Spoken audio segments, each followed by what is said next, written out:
Hello, আসসালামু আলাইকুম। আমরা হচ্ছে আজকে এসএসসি ফিজিক্স চ্যাপ্টার 4 অর্থাৎ কাজ, ক্ষমতা ও শক্তি এই অধ্যায়ের এই অঙ্কটা সমাধান করবো ইনশাআল্লাহ। ঠিক আছে?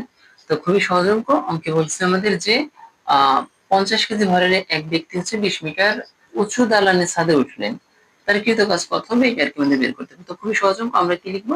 আমরা একটি সূত্র জানি, সূত্রটা হচ্ছে ডাব্লিউ মানে কাজ। কাজ ডাব্লিউ ইজ ইকুয়াল, আমরা জানি যে এম জি এইচ, তাই না? তো এম এর মান কত? এম এর মান এখানে দেখো দেখো যে দেওয়া আছে 50 কেজি, সিম্পল, তাই না? তো এম এর মান 50 কেজি দেওয়া আছে, জাস্ট এম এর মান 50 বসাবো। এম মানে কি? ভর।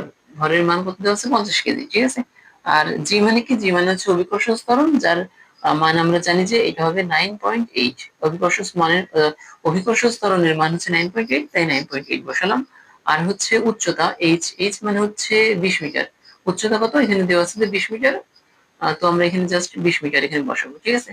তো ক্যালকুলেশন করে যা আসবে ওইটা হচ্ছে আমাদের অ্যান্সার। তো আমরা যদি ক্যালকুলেশন করে দেখি, আমাদের 50 গুণ হচ্ছে 9.8 গুণ হচ্ছে 20, ঠিক আছে? তো অ্যান্সার আসে আমাদের হচ্ছে 9800, ঠিক আছে?